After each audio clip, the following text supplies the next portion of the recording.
Welcome to the Weekday Report for Thursday, May 8th. I'm Joe Potente. Here's a brief look at the news. Kenosha honored its fallen officers in a ceremony on Wednesday. Jeffrey Zampanti filed this report. I'm Kenosha News journalist Jeffrey Zampanti reporting from the city's public safety monument, where the 10th annual Kenosha Law Enforcement Memorial Ceremony took place Wednesday in Harbor Park. For the ramparts we watched were so gallantly. Retired Circuit Court Judge Barbara Kluka, along with a number of city officials, including Police Chief John Morrissey and Sheriff David Beth, were in attendance. I'm thankful for all of our families that have allowed a loved one to join our law enforcement family, knowing that every day we ride in harm's way. The ceremony is intended to pay tribute to members of the Kenosha area departments who lost their lives in the line of duty. For the Kenosha News, I'm Jeffrey Zampanti. Thanks, Jeff. The Shalom Center wants the city to reconsider plans for a permanent homeless shelter in the former St. Vincent de Paul thrift shop. The plans were thwarted in April when the City Plan Commission voted 4-2 against rezoning the building at 6201 14th Avenue. But only 6 of the 10 commission members were present for that meeting, and 2 new members have been seated since the April 24th vote. Shalom Center Executive Director Fran Hansen met Wednesday with Mayor Keith Bosman, who said he told Hansen to bring it back to the Plan Commission when it appears support is there. Gateway Board President Ram Bhatia says the Technical College is looking into any number of options to respond if President Bryan Albrecht leaves. Albrecht was announced recently as a finalist for the chancellor's position at his alma mater, UW-Stout.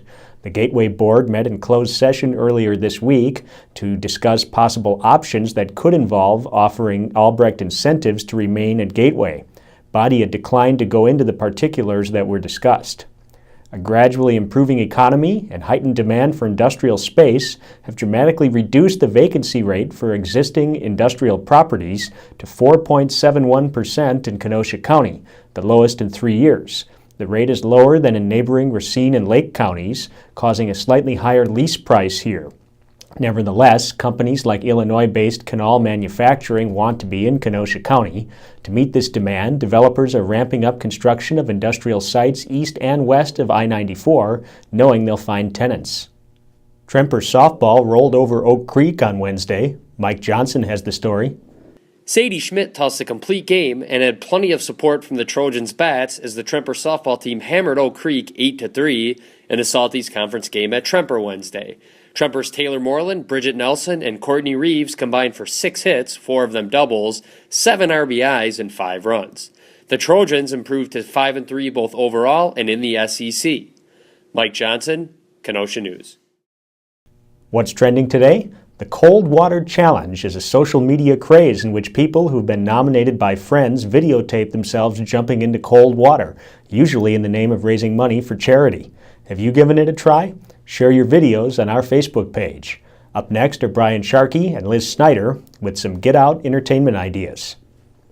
Hi, I'm Brian Sharkey. And I'm Liz Snyder with your entertainment news. And this week, it's all about mom. As it should be. Yes, it is every week. Mother's Day is Sunday, and if you haven't made any plans yet, relax. Friday's Get Out section contains your emergency Mother's Day event guide. We offer some last-minute ideas on where to take mom to celebrate, from a special cruise on Lake Geneva to a Brewers game at Miller Park. You can have breakfast with the birds or listen to the Tremper Golden Strings while enjoying French toast. Ooh, who doesn't like that? And if mom likes to hike, head out to Bong State Recreation Area. They're having a wildflower walk, and make sure you stop for ice cream on the way home. Sounds delicious. There are also 2 shows opening on local stages with familiar characters. The Spotlight Youth Theater is performing Alice in Wonderland with a modern twist and rock-style songs. And the Children's Theater Academy is staging the musical Cinderella.